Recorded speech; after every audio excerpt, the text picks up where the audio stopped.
Where are you watching from? And what time is it in your city right now? Say it out loud. Now imagine a town where every clock agrees, but the household counts do not. That is where our story begins. With a stack of census sheets that smell of starch and damp, all dated the same week, all filled in a hand that never tires, and a black book that does not belong to any office at all. It was found in a River Valley post office during a roof repair, wedged behind a board with tobacco stains. The shoebox held 40 folded schedules, a brass badge stamped enumerator, and the book itself, bound in cheap leather that bled onto the strings. The black book was stranger. Each page was ruled with 3 columns: promised, recorded, paid. Promised was always higher than recorded. Paid. I turned the first census sheet. Households were numbered in a neat march along a road that does not exist on any surviving map. Yet the ages did something only ink can do. They moved to fit a rule. Children turned into workers between 2 adjacent houses.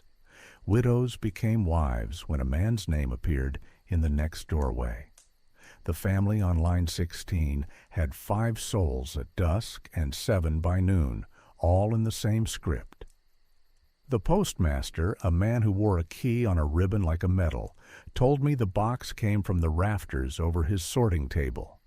He had never seen the book while working, only heard of the enumerator who was fast as rain, the one who could cross a township in 2 days and still find time to drink from a willow cup. When I asked about duplicates, he tapped the mail ledger. Letters that come twice, we return. People that come twice, we do not speak of. An old school teacher named Ruth Hale provided the first fixed point. She kept her own list of pupils because the county failed to deliver slates on time unless numbers were plain. In her neat hand from 1891, 12 children appear under one hollow. The census blackens that hollow with 19 the same week. Ruth's list includes 2 sisters who moved to Illinois before the thaw. The census resurrects them for the sake of a round total. The badge was not counterfeit, only borrowed. The sheriff's book of equipment loans, brittle as pie crust, shows a line for enumerator badge number 12, issued to a man named Fowler in May, marked returned in June. The black book covers September through the following March. Somebody worked under a badge that had already gone home.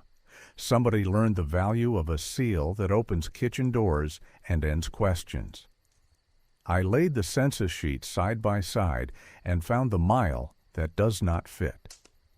A household labeled O'Rourke appears at numbers 14 and 28 with the same ages, the same eldest son, and the same tick by a name that marks the school term paid.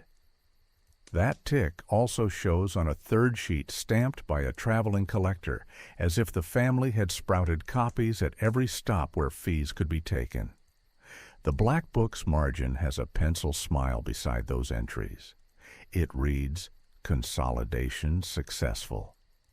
The River Valley is honest land, but honest land is not a cure for clever men.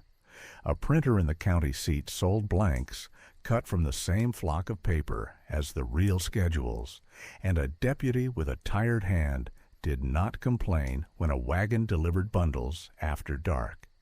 They all said it was for the good of roads and schools. High numbers attract high funds. High funds attract friends. Friends forgive math. Our witness is a shy thing in this chapter, but she matters. Ruth Hale kept not only a pupil list, but also a roll of parents who visited. Where the census claimed 9 children in a shingle house with a single window, Ruth had seen 4 faces, and one of those was a cousin passing through with a quilt. In the black book across from that address, the word promised stands at 11. Recorded falls to 9. Paid stands at 12. The last page in the shoebox is not a schedule at all. It is a map on brown wrapping paper, traced with a blue carpenter's pencil. Houses bloom like nails down two creek roads that never meet. At the corner, someone wrote a sober instruction. Begin where the dogs are friendly. End where the deeds are unread. Numbers can be led like cattle if you know which gate swing. So here is the hook that keeps me awake. The census is supposed to be a picture of us taken once every so often, a mirror propped in the public square. But this mirror was repainted to flatter, and a second mirror was carried under a coat to sell. The Black Book totals 3 things in a valley that had only 2: the people who lived there, the people who were recorded there, and the people who could be invoiced there. That third count is what made the book worth hiding until the roof gave it back. He came up the river road at noon with a brass badge on his vest and a smile practiced in other counties. The badge read Enumerator in a serif that made it look older than the man who wore it. His pen rode in a nickel nib case, and he carried 2 stacks of forms, one with federal headings and a pale watermark, one with the same headings printed clean on paper that never saw Washington. He knocked like a salesman, but spoke like a clerk who could end a conversation with a line and a seal. Ruth Hale watched from the schoolhouse window as he began in the hollow below. He measured households by the pace of his pen, not by the count of feet on the floorboards. Families of 4 became 5 when a cousin waved from the yard, then 6 when a name was offered, as if names lived in cupboards. Ages stiffened or softened according to the line that would pay. Roads wanted men over 18. Schools wanted scholars. Allotments liked infants because they sweetened the per capita. On one porch he wrote a 12 and pressed his thumb over it until the paper bruised to a 14. The postmaster said a wagon had dropped blank schedules the week before, wrapped in twine and politeness. The county had not ordered them, but the deputy said extras made life easier. Easier is a word that travels downhill. The printer who cut them kept a hairline flaw in the corner ornament so he could recognize his own. I saw that flaw on forms in 3 townships, a secret handshake hidden in a border of leaves. He introduced himself as Mr. R. Fowler, which matched the sheriff's loan book if you closed one eye. The real Fowler had returned his badge in June, and this was September, but hollows do not live by calendars. He had a voice that found your first name and made it sound presentable. When a widow hesitated, he said the government liked to know where blessings had fallen, so it could send more. When a farmer balked, he drew a quick map and traced where a bridge might go if the count rose to merit it. At the O'Rourke place he wrote 2 lines in 2 houses on the same lane. He called it a clerical oddity that would be reconciled, and asked whether their eldest, Patrick, would be working the river or enrolled in the term. Mrs. O'Rourke said Patrick had hands enough for both, and the man smiled the way a number smiles when it learns it will be paid twice. In the Black Book opposite O'Rourke, 3 figures later, stood under 3 fixed headings: promised 9, recorded 7, paid 10. A farmer named Eben Latch followed him because the man's speed insulted the miles. Eben saw him register a family that had moved upriver in July. He saw him add a lodger to the miller's house, whose cot had been empty since frost. He watched him write a second sheet for the same roof on the claim that the upstairs counted separate. When Eben went to the post to file a complaint, his letter went into a bag that left late and arrived early, and never put a foot in any office that stamped things for keeps. The mechanics were plain once you stopped pretending. A township with a handsome number drew a larger cut for roads, schools, poor relief, and seed loans. The cut passed through the hands of men who had reasons to repay favors. The Black Book tracked not lives, but leverage. Promised was what he told sponsors and deputies. Recorded was what the county could be held to if audited. Paid was what he took from both for the trouble of making those two columns kiss. He did not need thieves' tools. He needed a badge, a neighbor's trust, and a printer who liked cash. One morning he brought a photographer, a local who understood that old homesteads photograph better than the present. They posed a family by a fence that had belonged to their forebears a decade earlier, and shot a picture that proved continuity. The caption, in neat pencil, named 3 children who slept that month a county away. The image rode the mail to a committee in the city where faces counted less than tidy borders and a note that said, "Attendance good." Ruth tried to match his households to her role. She found 3 boys who had been in her class once and now were listed as laborers in 2 houses each. She found a girl whose age had been rehearsed to land on 12 for school money and 14 for factory work when the river rose.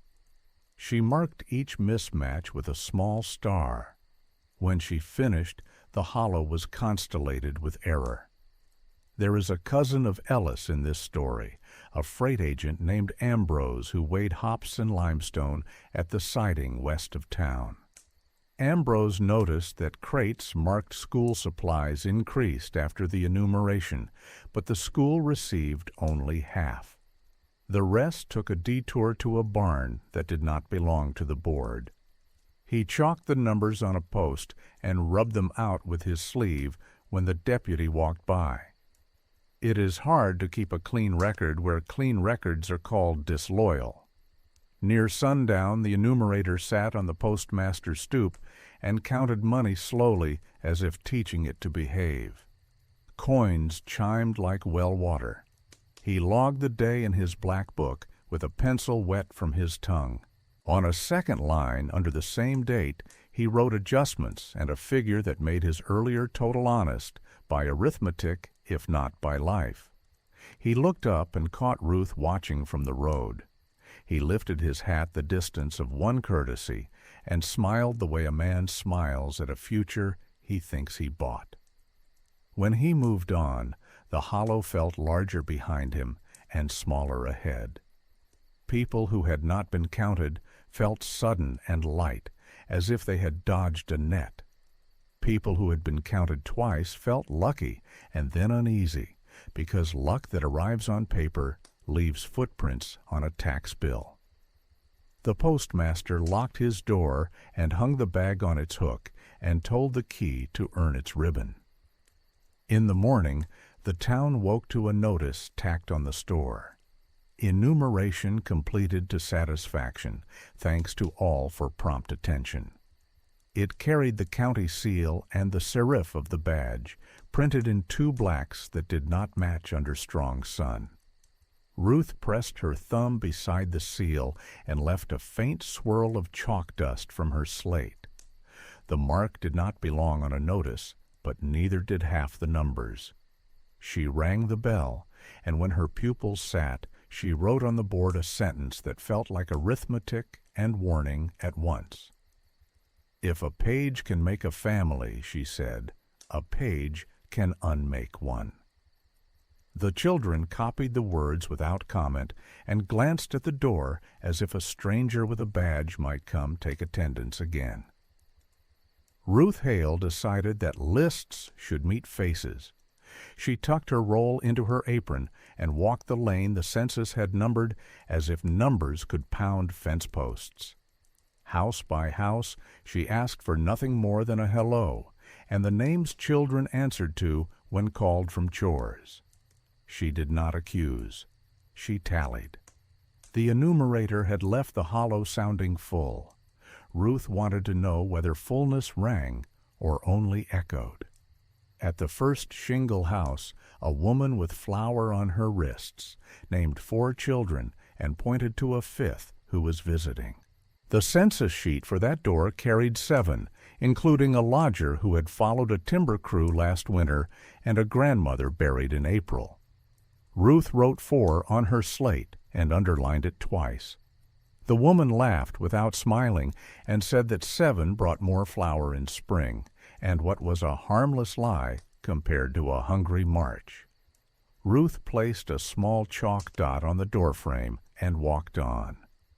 The second house kept 2 families upstairs and down.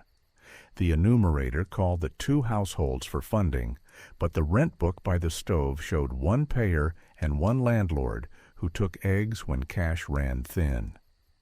The upstairs mother, Eliza, said the man with the badge had asked her to repeat ages until they landed on the right squares. 8 for school, 18 for road work, 21 for militia lists if anyone came asking. Eliza made ages like bread, kneading them until they held shape. Ruth marked the frame and kept moving. At O'Rourke's, the eldest, Patrick, was downriver trying for steady wages. His name still stood tall on 2 lines in the schedule because numbers rowboats better than men do in a freshet. Mrs. O'Rourke showed Ruth the page the enumerator had left for their pride. The corner ornament bore the hairline nick the county printer favored, and the watermark was paler than federal stock. Ruth traced the nick with a fingernail and thought of counterfeit saints that fool nobody who has ever attended Mass. Beyond the bend stood a shack the census called a residence, and the neighbors called a shed. It had 1 window and half a door. The schedule credited it with 5, and in the black book that would surface later, the word paid stood at 6. Ruth found 1 cot, 1 tin plate, and a boy asleep with a boot for a pillow. The boy said his father came when lumber paid, and that a cousin once lived there until the cough took him. Ruth wrote 1 and drew a narrow chalk line beside it, like a fence a number could not cross without climbing. Ambrose met her at the siding with a face that said his ledger had started arguing with him. He had weighed boxes marked school sundries and counted 6 slates per box by habit. The school in the hollow had received 3 boxes and a note of thanks addressed to a trustee who had moved to Kansas. 3 other boxes wandered to a barn on the ridge where a deputy kept chairs for picnic days. Ambrose lifted a crate lid and showed a purple stamp. Inventory reconciled. Initials unreadable. He said reconciled the word like a blessing for bad books. They compared marks. Her door-frame dots and his tally posts began to line up like stakes at the edge of a field the county claimed, but did not mow. At a widow's cottage, the census aged her from 38 to 40, so the table would score her a memorial pension. At a boarding house, the enumerator doubled an attic as a separate home and listed 2 mill hands who had gone to riverboats the month before. At each stop, Ruth listened for the logic that forgives a crooked column. She heard the same story. Money first, truth later. She found the seam at the far fork where the creek skimmed stones like coins. The schedule for a farmstead named Harrow showed 2 unrelated girls as cousins, aged 12 and 14, both marked for school attendance and, in softer pencil, for factory readiness. 1 girl was real. The other lived only in the enumerator's mouth and on paper that looked official until you held it to the sun.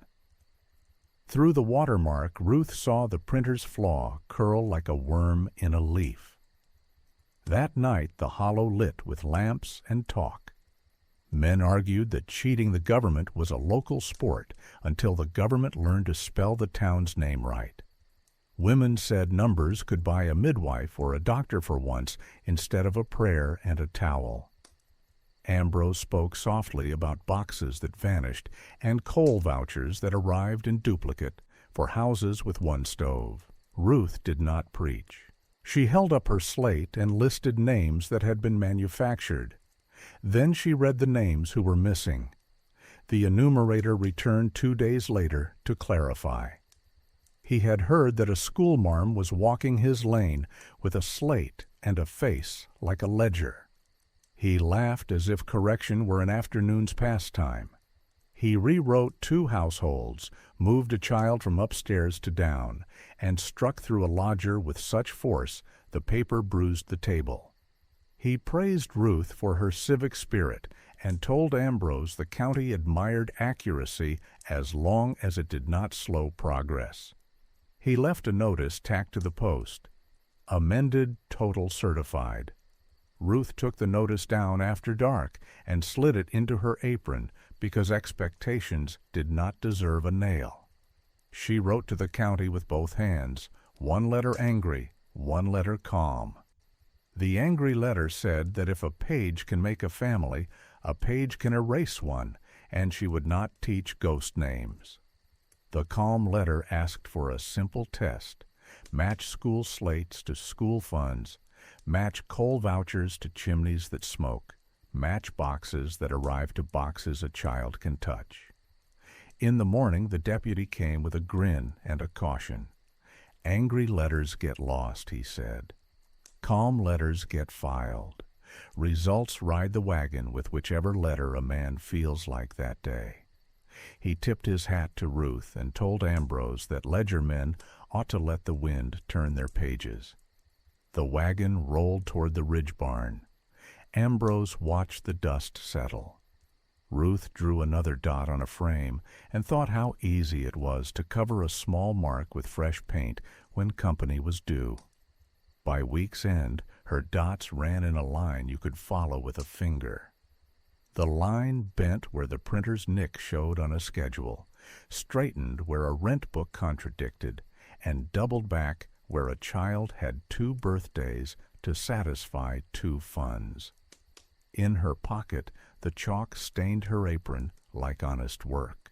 On the last evening, she added a note to her roll. The count of paper people now exceeds the count of those who open doors. She blew the dust from the slate and looked up at a sky the government could count in stars if it wanted, and wondered which ones would be certified. Eben Latch arrived at the post with a complaint folded sharp as a plowshare. The census lists 3 mill hands in my loft and 2 cousins in my kitchen. I have no loft, and my cousins are in Nebraska. The postmaster, a decent man wary of seals, stamped a registry number and promised straight travel. Then the enumerator stepped in with a brass badge and a voice polished on other counters. He asked to help by adding his packet to the county mail. While the postmaster fetched a label, the enumerator lifted the stack as if neatening it, slid Eben's registered letter to the side, and tucked it into a slim canvas pouch that looked official at a glance and belonged to him alone. A mile up the ridge, a barn stove learned to eat registered ink. The county bag reached the stage properly tied and slightly lighter, because favors weigh less than paper. Eben returned for the registry trace. The postmaster, honest but unarmed, could only repeat the number and the promise. Ruth Hale heard the story and matched it with her doorframe dots. Ambrose, at the siding, heard it in wood, the scratchy sound of erased tallies where a deputy had leaned his pencil over weights that used to be true. Ambrose opened a crate labeled school sundries and counted slates by habit. Half the shipment had strayed to a barn that did not belong to a board. The crate wore a purple stamp that said, "Inventory reconciled in a hand nobody could name." A widow showed Ruth a note thanking her for returning a stove she never owned. Between stolen letters and grateful lies ran a road that the county seal traveled like a dignitary. Eben asked Ruth to read his complaint aloud in the schoolroom so the words could at least live in air. She read each line as if planting posts along a boundary. A boy lifted his hand and said his uncle in Nebraska writes that the census there counts only what breathes. The class laughed softly, the way children handle outrage, quickly, carefully, then on to sums. Rage alone would not change a book. Ruth and Ambrose decided to keep a second one. They called it neighbor work because conspiracy invites the wrong ears. Ambrose brought a carpenter's notebook with waxed thread. Ruth copied each complaint in twin hands, one copy for the book, one for a route that never crossed the enumerator's pouch. They hired the river. Men took turns rowing a biscuit tin with a tight lid down valley to a railway telegraph office where wires belong to timetables, not the county. The postmaster, unable to defy the seal in daylight, cut quills after supper and supplied ink with his shutters drawn. The enumerator noticed when numbers on porches began disagreeing with numbers at his desk. 2 unsnatched letters surfaced in the deputy's tray. A widow refusing to be aged 2 years for a pension, a schoolmarm's dots marching toward his name. He fed the barn stove older papers as if flame could burn the habit from a valley. Then he visited the printer, praised those fine leaf borders, and offered a contract for a cleaner batch. No hairline flaw to avoid confusion. Flattered, the printer retired the telltale nick and cut fresh ornaments. The old plates drifted to scrap stacked behind the deputy's office, where a long arm reclaimed them at dawn. The black book thickened. Promised rose as he toured hamlets with a map of improvements that followed generous counts. Recorded dipped just enough to survive a quick audit. Paid, his private arithmetic, kept a separate weather. He bought a better pouch, ticking line to hush a falling envelope, and rehearsed a sympathetic smile that apologized for clerical burdens while his fingers moved like water around open bags. Ruth answered with presents. On market day she brought her pupils to the courthouse square and had them speak their names one by one, a role that took longer than a deputy liked. Then she read names the valley had buried, names that reappeared, spruced and useful, in the totals table. A man does not enjoy hearing his sister spent on a road she never walked. The deputy said decorum. Ruth said attendance. The square held its breath until the last child sat and the chalk dust settled like pollen. Across the wire, Ambrose found a friend, a railway clerk who understood messages worth more than rate cards.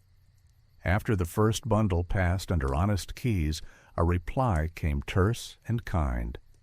Your valley writes more clearly than your county reads. Keep sending. Ambrose inked the sentence inside the carpenter's book, where only clean hands turned pages.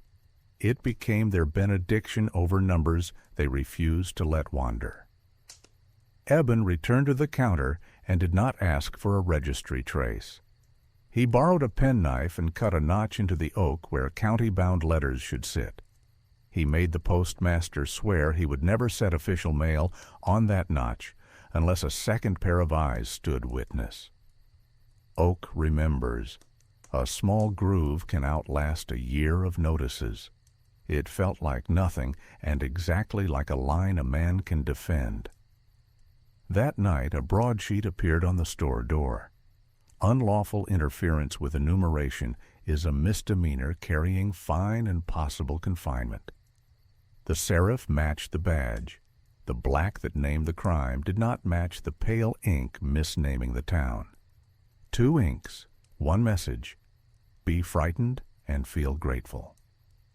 Ruth pulled the notice after dark and slid it beneath the carpenter's book so fear would have weight on it by morning. She wrote a single line on her slate before sleep. If a page can make a family, a page can return one, provided the page belongs to us. The press behind the courthouse did not appear on any lease. It existed because usefulness outran permission. The room smelled of lamp oil, damp stock, and ink rollers that had slept too long against type. A platen press crouched like a patient animal, iron jaw opening and closing in a rhythm you could count a hymn to. On a tray lay border ornaments, leaves and curls of metal that made a cheap sheet look official, and a fresh set without the hairline nick Ruth had learned to spot in sunlight. The deputy propped the back door with a stick. The enumerator slipped in with butcher's twine around a bundle of blanks. The printer called the room overflow to anyone polite enough to accept it. His apprentice, a narrow boy named Cal, with a burn on his wrist, inked the forme, fed paper, and pulled the lever. Clack, bite, release. The deputy tallied sheets as if counting men. The enumerator compared headings across 2 stacks, federal watermark on one, counterfeit waves on the other. They were not forging people. They were forging eligibility. A township with handsome totals drew lumber for bridges, slates for schools, coal for relief. Charts went up in the county room, and donors applauded a line that climbed the way ambition likes to. The press adjusted the valley by the pound. Cal knew only that pay arrived in coins and day-old bread, and that the man with the badge tipped a nickel whenever the floor pile grew respectable. Ambrose watched the alley when he could, a shadow among seed sacks. He saw coal wagons arrive tagged to houses with 1 stove, then leave re-tagged to houses with 2.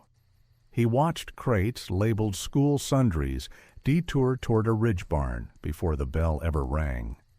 One night he followed a low glow and listened to iron kiss paper until his teeth hurt.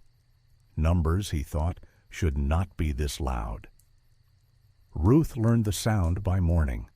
A notice had been nailed to the store in 2 inks, the bold black of law overwritten by the softer brown of reassurance.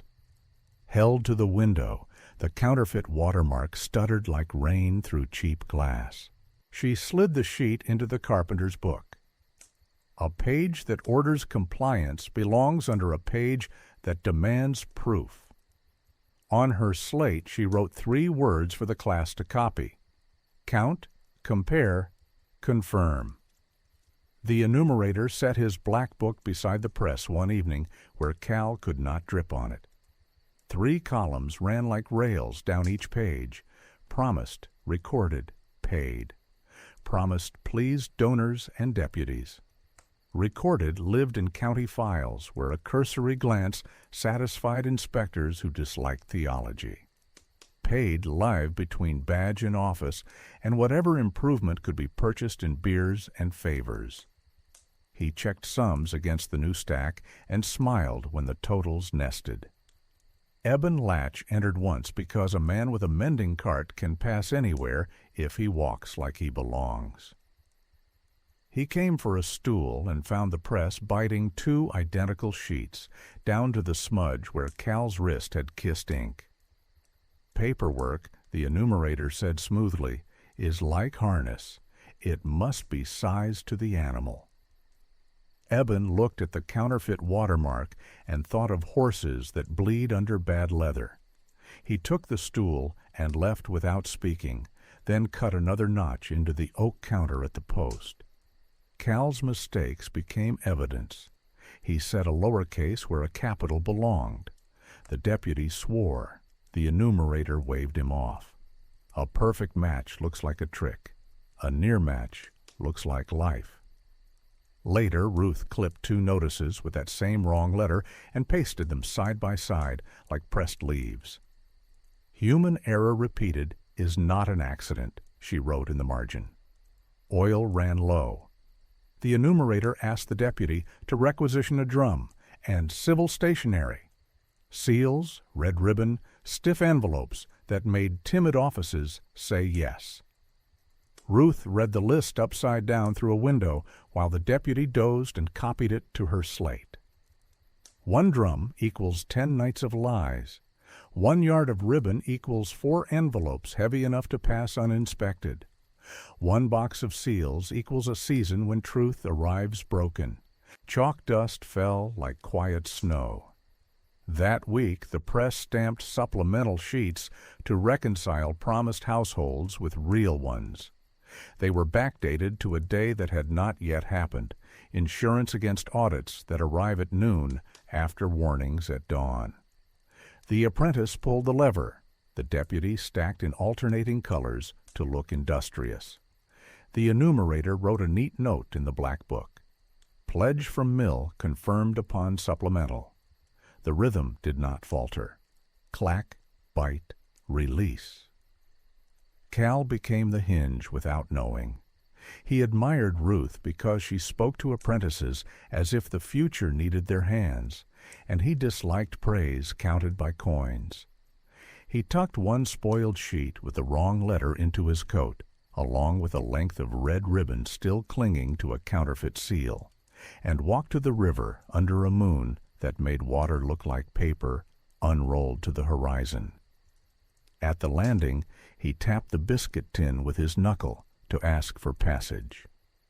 Cal waited by the planks.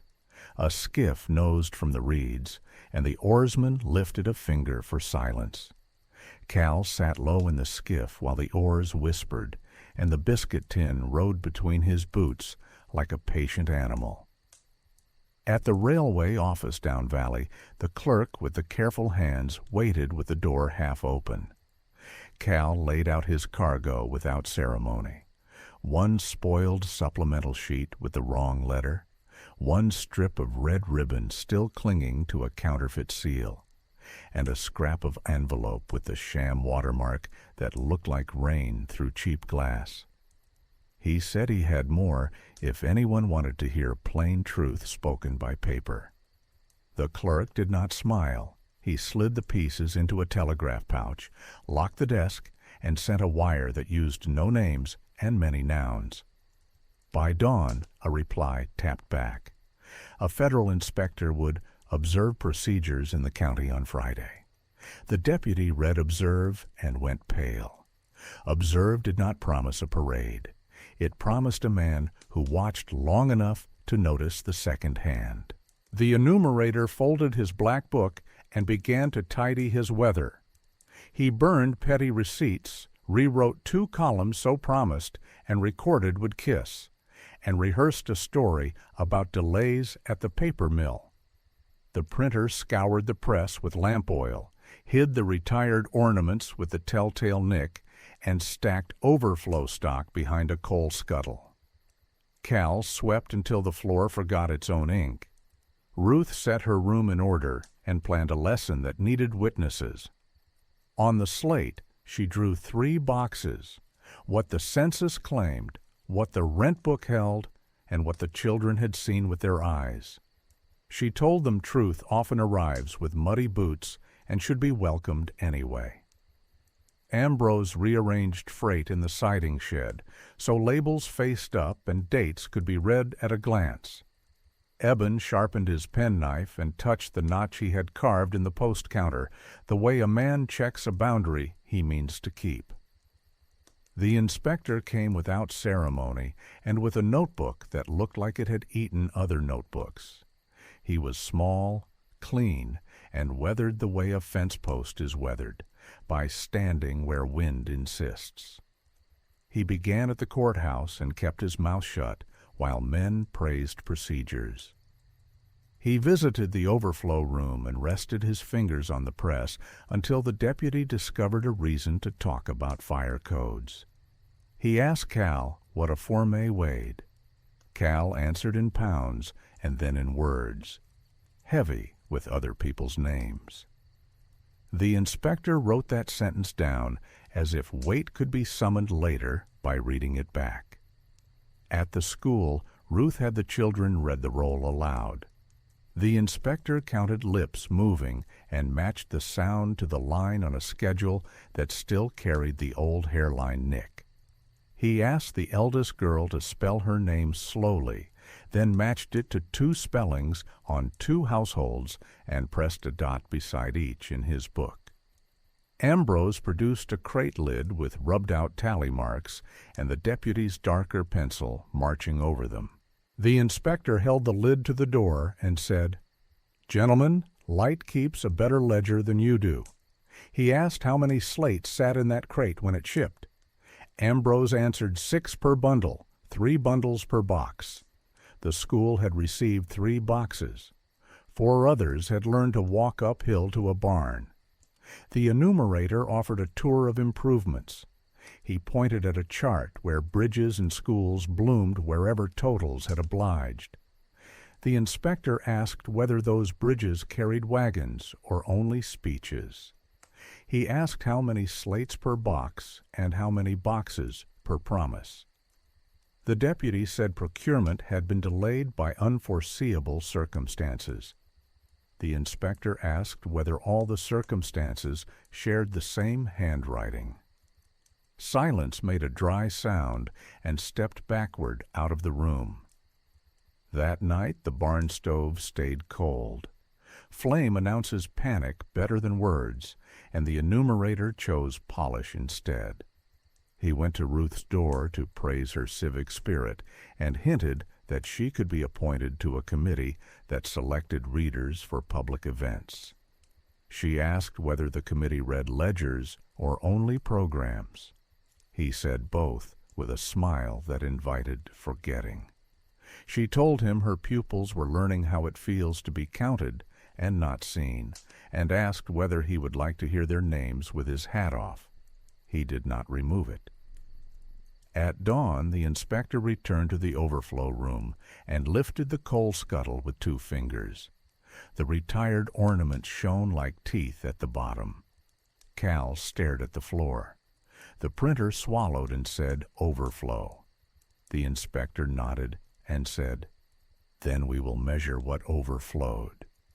He tallied paper stock and compared it to press runs recorded in the deputy's neat hand, and found ink where paper claimed none had been used. He wrote down the weight of ribbon left on a spool and the count of seals in a box with a numbered latch. He measured the distance between promise and inventory with a piece of string he carried in his vest for such work. String does not take sides. Word traveled faster than the creek. By noon the square filled without being told. The inspector did not make a speech.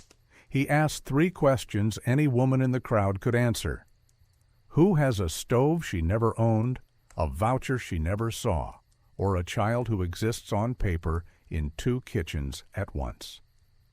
Hands rose without looking around first. The deputy said, "Decorum." Eben said, "Boundary." Ambrose said, "Count, compare, confirm," and the words moved through the crowd like a turn in a dance they already knew. The postmaster set his palm on the oak notch as if swearing to timber.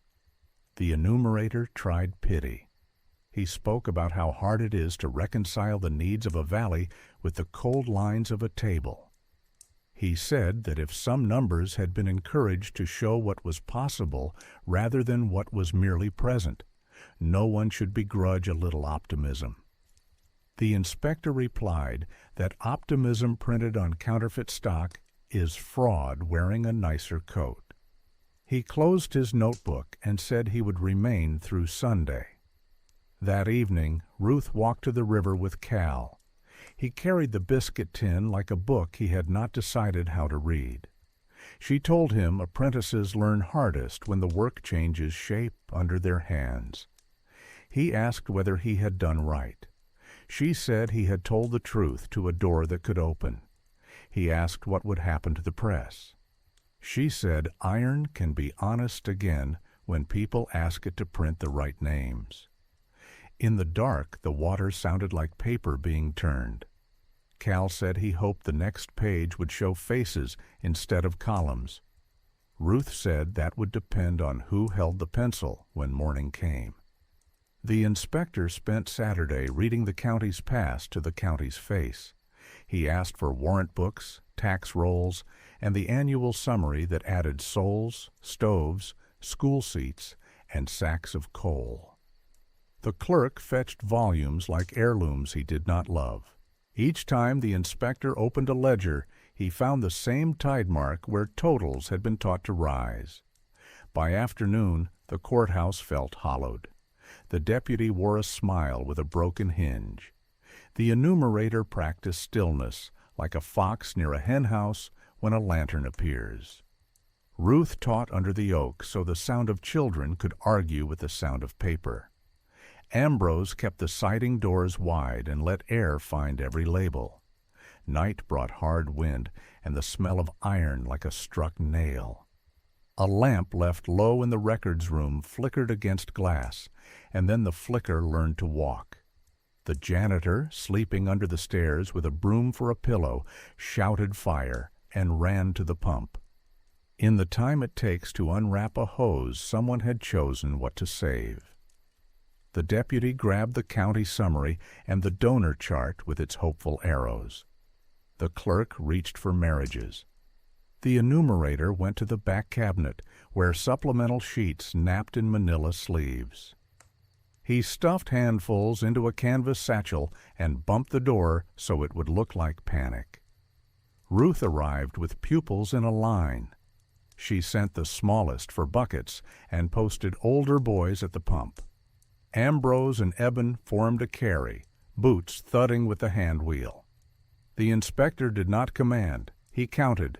1 breath, 1 step, 1 bucket, and the rhythm steadied the room. Smoke makes choices. It chose the top shelves where the annual summaries kept their spotless faces. It licked the rack of seals until wax ran like bad tears. A pane cracked like an oath taken back.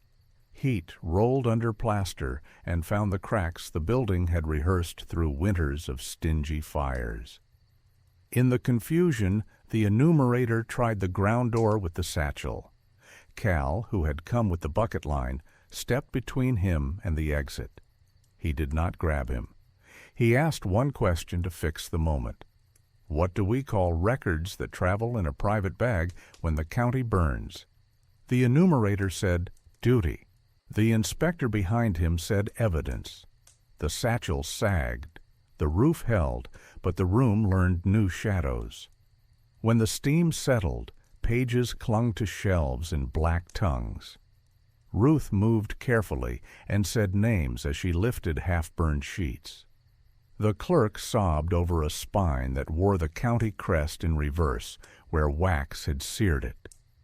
Eben found coal vouchers, edges scalloped like pie. Ambrose carried the donor chart outside and hung it dripping so everyone could count the bubbles where ink had boiled.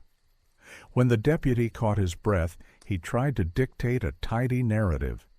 He blamed the janitor's carelessness. The janitor, gray with smoke, said the wick had been set low, but not that low. The inspector wrote both sentences, but no conclusions. He asked who set the lamp and who had business in the room after sunset. The answers split into quiet. Cal tugged Ruth's sleeve and offered a small object from a puddle of wax. It was a seal die, face down, with the county crest backwards and a nick at the rim exactly where the printer's retired ornaments used to confess.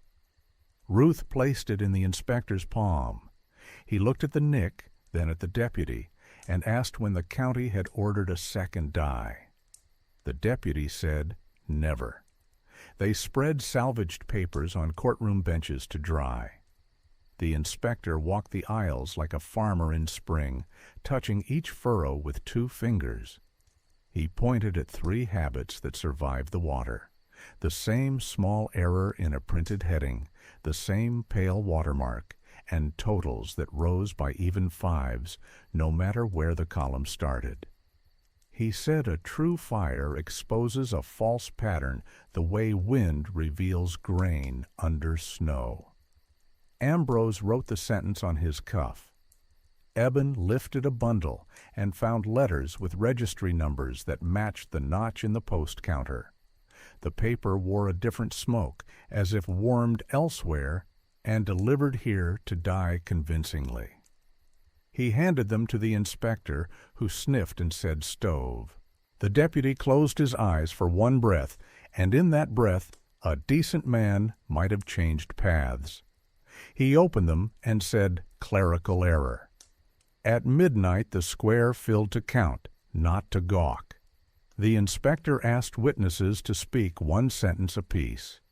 Ruth said the children would reintroduce themselves to the record in the morning. Ambrose said freight would be inventoried by light with 2 hands per number. The postmaster put both palms on the courthouse door and said his counter now belonged to the valley. Eben said his complaint had learned to swim. The enumerator stood at the edge, as if now was a town he had not visited. Smoke drew gray commas into his mustache. He held the satchel by the throat. The inspector asked for it. The enumerator let go. The inspector did not open it. He weighed it in his palm and said, "We will weigh everything in the morning." Ruth took her pupils home by twos. Cal swept the threshold with careful strokes. The janitor slept on a bench beside the coal vouchers as if guarding a newborn. The deputy sat under the donor chart and found no speech in himself. The night smelled of wet paper and small beginnings. In the dark, the press behind the courthouse waited like a creature that had heard its owner's footfall change. Morning began with scales, string, and silence. The inspector set the satchel on a grocer's balance borrowed from the market and read the needle aloud so the number would belong to everyone. Then he weighed a stack of supplemental sheets, a bundle of seals, and a spool of ribbon. Paper has a habit. If you weigh what's left and what was used, the difference will confess who did the using. He wrote each figure in his notebook, drew a brace, and totaled until the page looked like a fence strong enough to lean on. He did not open the satchel first. He called Cal forward and asked him to name what a form smells like when ink is fresh and when it is pressed a second time to fix a date. Cal said lamp oil the first day, sweet iron the second. The inspector wrote that down as if scent could testify. He asked the printer where the retired ornaments had gone. The printer told the truth because the truth was already in the coal scuttle. The deputy stood with his jaw tight and said, "Overflow," a word that now sounded like a coat 2 sizes small. When the satchel opened, the room did not gasp. Everyone had run out of gasp in the night. It held manila sleeves with crisp edges, 3 ledgers bound in cheap leather, a smaller pouch that sweated wax, and envelopes with the pale watermark that looked like rain through poor glass. The inspector tapped the ledgers. The enumerator said those were drafts. Ruth lifted one and found the trinity she already knew running down the page in a clerk's neat hand. Promised, recorded, paid. The inspector said drafts do not balance themselves, and these have been balanced more than once. He asked for witnesses who could speak to houses as they were, not as they had been promised. Ruth brought her roll and her doorframe dots. Ambrose brought crate stencils and dates, his sleeves already chalked with numbers. Eben brought the notch in the post counter by memory and the copy of his complaint from the carpenter's book, signed with the X he had learned to respect. The postmaster brought the registry log and 2 quills and swore by oak rather than seal. They walked the nearer lane first.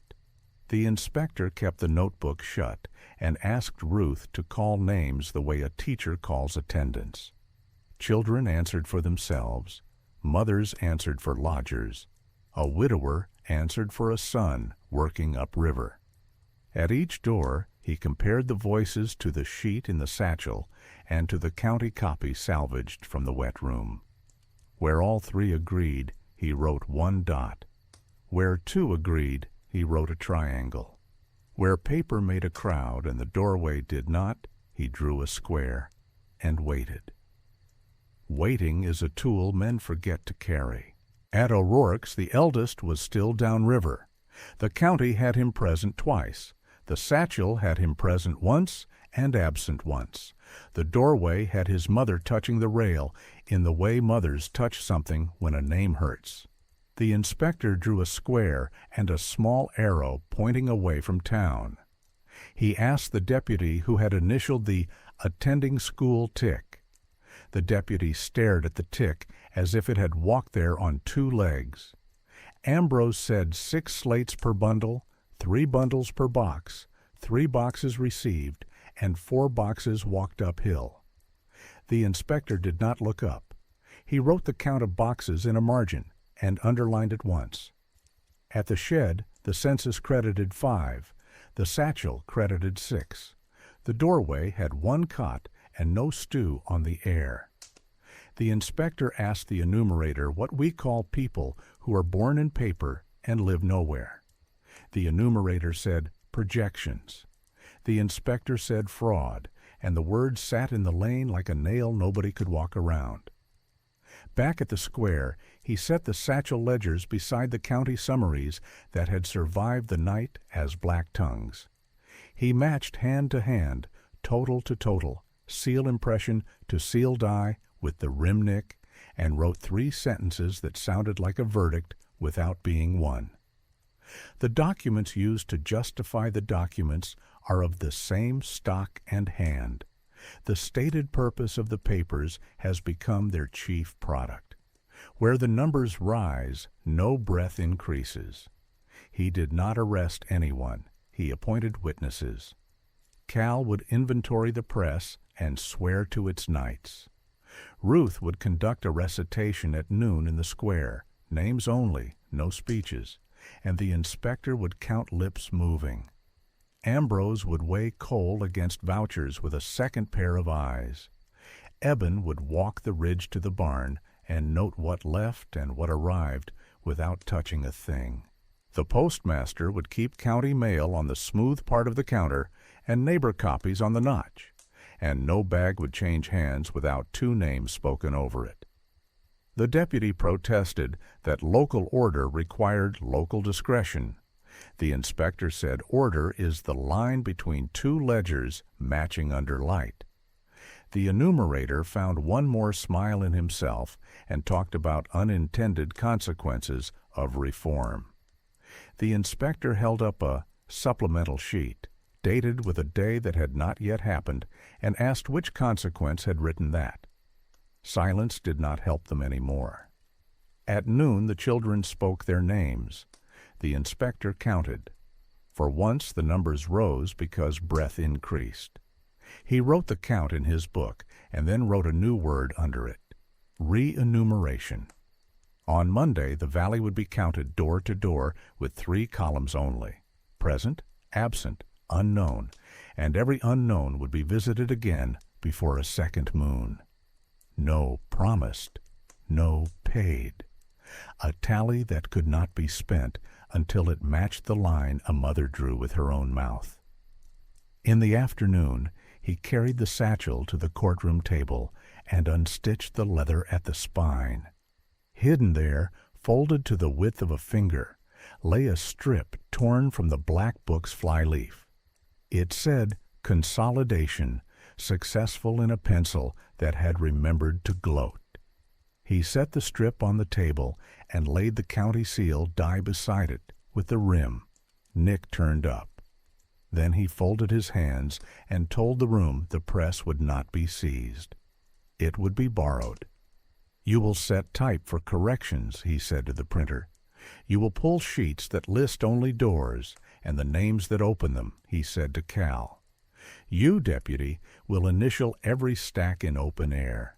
You, postmaster, will stamp each with the date as if it were a letter. And you, Mr. Enumerator, will read the names out loud as they are written, without ornaments or notions." The enumerator opened his mouth and closed it again. The inspector said, "Good. We are learning to weigh with our voices." That evening, Ruth chalked a fresh phrase above the slate boxes. Count, compare, confirm had carried them through dark. She added a 4th word her class sounded out together, slow and careful, like a bridge built to hold. Correct. The valley repeated it under its breath, as if trying on a coat that finally fit. Night fell on a valley that had learned to say its numbers out loud. The inspector spaced lanterns along the lane so the re-enumeration could keep its place. Ruth carried her roll. Cal brought fresh sheets from the borrowed press. Ambrose wore a carpenter's pencil, and Eben pushed a handcart with quills and a stone ink bottle. They began at the post where the oak counter's notch shone pale as a scar. Door by door, the method stayed simple. Present, absent, unknown. Names spoken by the mouths that owned them. A mother gave 3 children and the shadow of a 4th, not yet born. The page took 3 present and 1 blank to revisit. A lodger produced a trunk and a pay stub. Ambrose weighed the paper. Ruth read each line back and waited for a nod. Cal blotted with linen the color of old milk. At the 5th door, the deputy arrived with a hat trying to look useful. He announced he would ensure decorum. The inspector nodded. Decorum is harmless in bright light. The enumerator followed at a polite distance, with his coat empty of pouches and his hands visible. By 10, the lane had a spine of checks. 2 squares of unknown waited for women at the laundry shed. 1 triangle recorded a son due on the midnight train. Whenever totals drifted toward round numbers, the inspector sent them back to a door and asked a child to read the names again. Round numbers, he said, are a vice in wild country. Near midnight, a new sound entered, not the oiled hinge of a good door, but the complaint of a wheel that had carried too much. Eben tilted his head toward the ridge road. The inspector raised a lantern. Silence gathered like a witness. A handcart rolled from the dark, wearing county gray canvas. 2 men pushed. Bundles lay under ribbon and heavy seals eager to pass for legitimate. The enumerator inhaled softly, as if a habit had come home. The deputy cleared his throat. Supplemental corrections, he offered, to be filed before morning. Cal reached the canvas first. He touched the wax. The rim nick he had seen on the counterfeit die winked in the lantern. He asked the question Ruth had taught him. Who spoke these names when they were written? The men said the county. The inspector asked which door listened. The men said the office. The inspector read the corner dates. They belonged to a day that had not happened yet. He told the men to lift 2 bundles. Paper has weight. The bundles argued with his arm. Beneath the top sheets lay older schedules cut down and pasted over with newer totals. Ruth read 1 pasted name. No window opened. She read another. The wrong dog barked.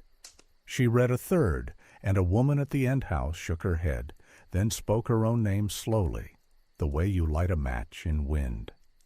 Eben gripped the handle. He did not push. He held.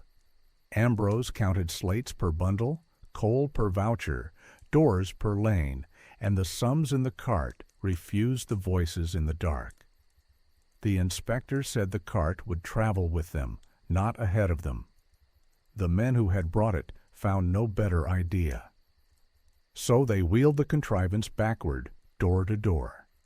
At each threshold, Ruth called the names the bundles claimed. When a name belonged, a mouth answered.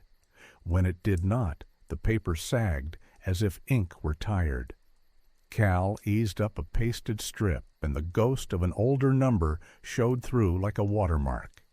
He held it to the lantern. Everyone saw the outline of the day. The first lie had been trimmed to fit the second. The inspector took Ambrose's pencil and wrote across the top sheet, "Strike every line not witnessed by a door." He handed the pencil to the deputy.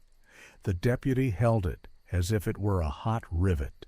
Ruth stood beside him until he moved. He struck slowly, each stroke the sound of a vote going away. The enumerator's face had run out of versions. Near 2, they reached the last house. A widower answered for himself and for the unknown on their list, who proved to be his brother limping home ahead of winter. Ruth wrote, "Present, present." Cal blotted. Ambrose weighed the voucher stub and nodded once. Honest paper has its own gravity. The inspector closed his book and said the lane was complete and would not be moved by cart, schedule, or speculation. Back at the square, he turned the gray canvas into a tablecloth for the courtroom bench.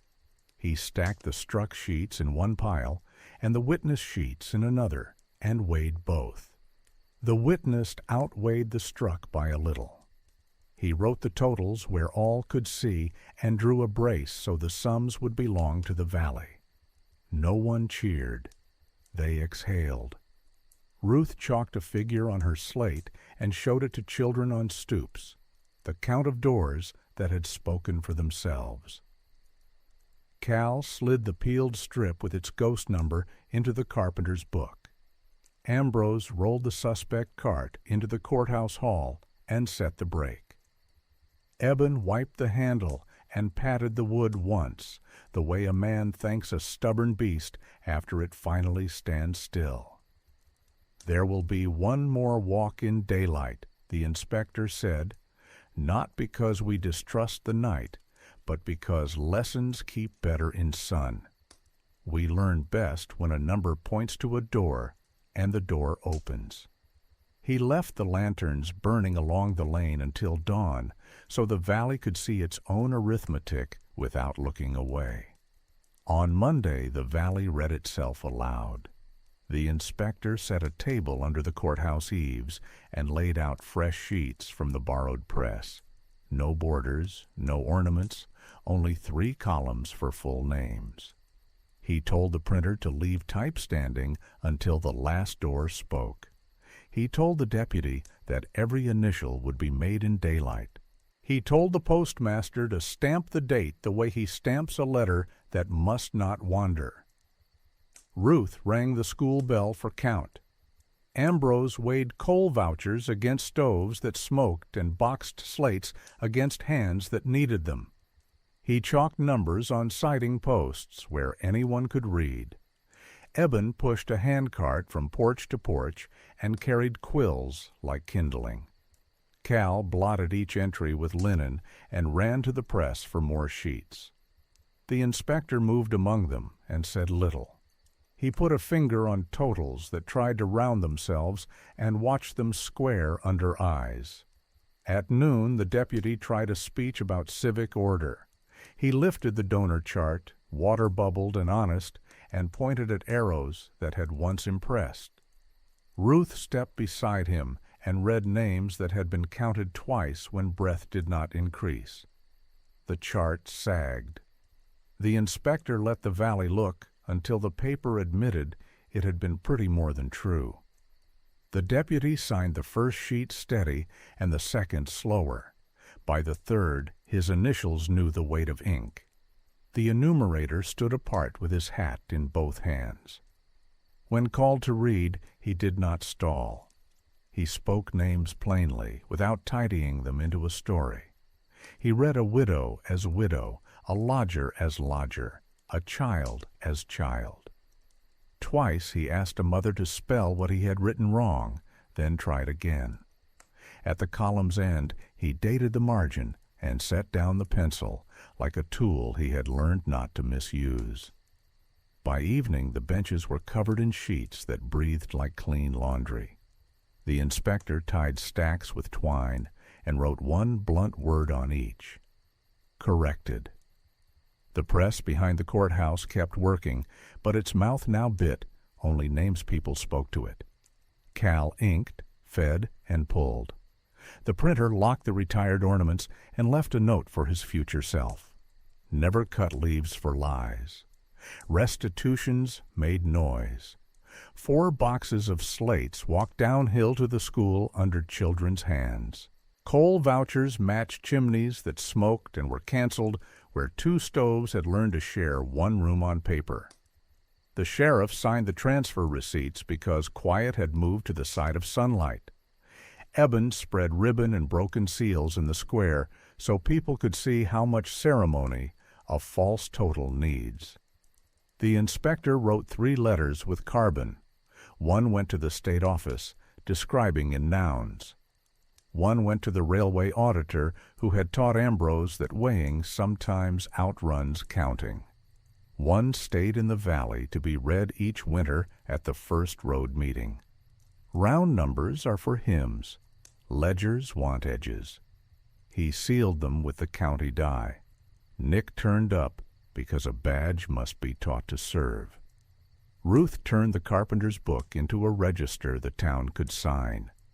On the cover, she wrote 4 words that had carried them: count, compare, confirm, correct. Each household signed once the door had answered for itself. Some hands flourished, others marked an X, as practical as a fence post. Ambrose painted a new tally on the siding wall: present, absent, unknown, with 0 at unknown for the first time. He left a space after the 0 as if numbers could grow backward when someone was forgotten. He did not scrub away the ghost dents where the deputy's pencil had pressed too hard. At dusk, the inspector closed his notebook. He did not say verdict. He said a simpler thing: this count stands. He handed the satchel back to the enumerator, empty. The man accepted it and did not put it on. He asked where to set it. The inspector pointed at the courtroom shelf by the door, where passers-by could watch an empty habit learn to sit. The press was not seized.